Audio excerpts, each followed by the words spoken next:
You know, some stories, they just don't feel real. This is one of them. It all begins in this quiet, almost forgotten corner of the world. A tiny island miles and miles from where all the action was. This guy, he had nothing. No fancy title, no family money, zero connections to speak of. His only weapon? A kind of relentless, burning ambition. You could see it, this fire in his eyes.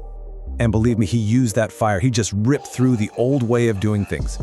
I mean, think about it. He goes from being just another face in the crowd, some unknown soldier in a totally chaotic army, to a general, then a leader, and then an emperor. This is a man who literally bent the whole continent of Europe to his will.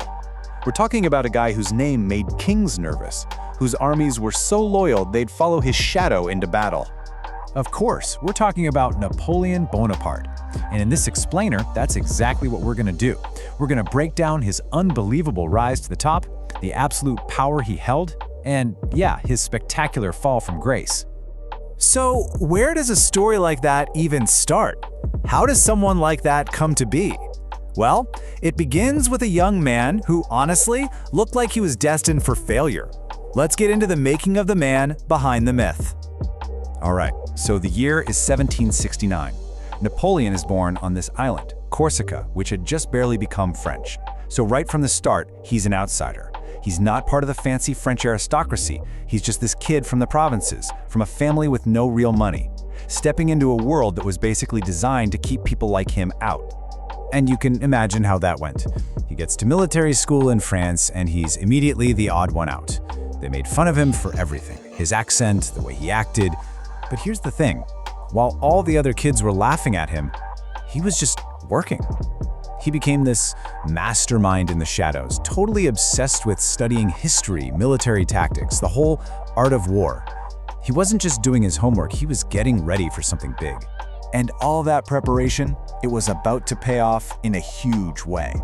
Because when the French Revolution exploded, everything was chaos. But where everyone else saw a crisis, Napoleon, he saw his chance, the ultimate opportunity to build something new, an empire.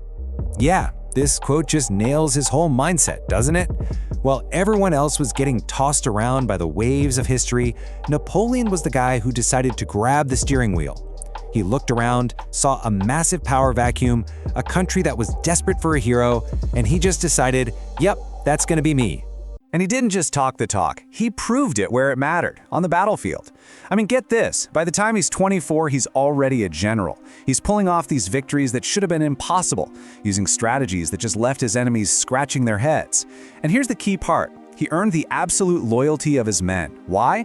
Because he wasn't some guy barking orders from a safe tent in the back. He was right there with them, in the thick of it, sharing the same risks. And that kind of loyalty, that's what made his army a truly unstoppable force. So you take that loyalty and you combine it with his military genius, and that's the rocket fuel that launched him to the absolute peak of power. He wasn't just a general anymore. Oh no, he was about to become the master of Europe. So in 1799, he makes his move. He pulls off a coup, grabs political power, and then does something just audacious. It's this incredible mix of arrogance and pure self-belief.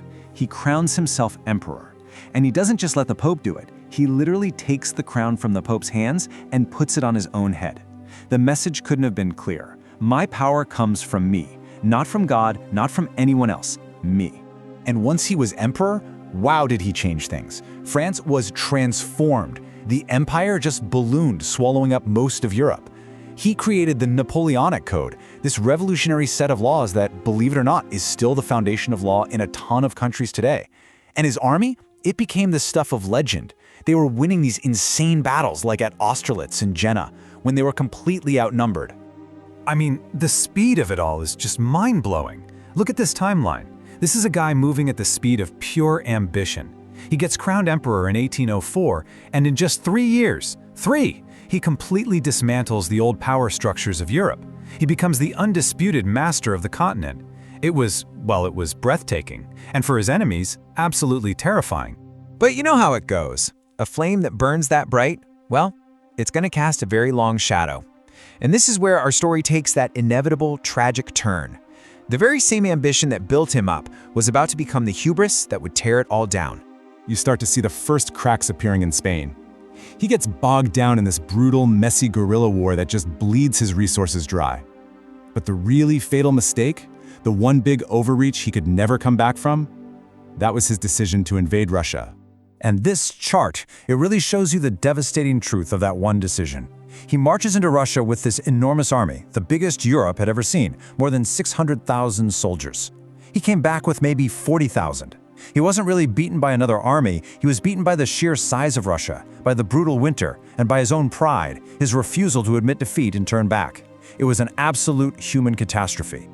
After the disaster in Russia, the end came fast.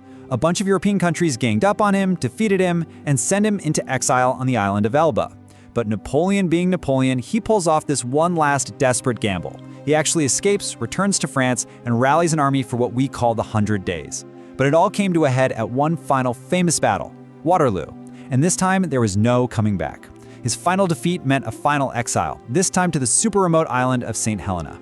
So what's left? The battles are done, the empire is dust. What's left is just the echo.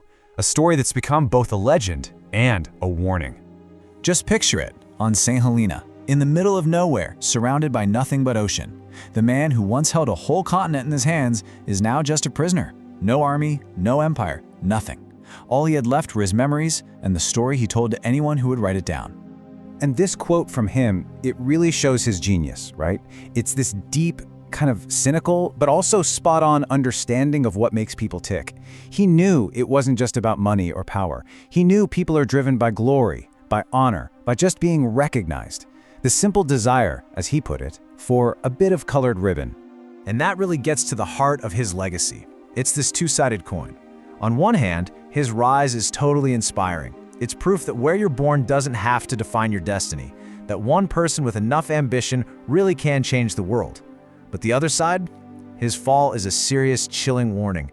It shows us that power without limits will almost always lead to destruction, and that even the most brilliant mind can be eaten alive by its own ego. So, in the end, that's the story.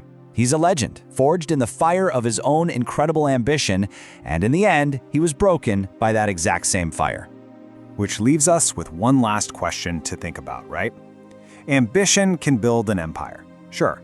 But what happens to a person or even a whole country when ambition is the only thing you have left?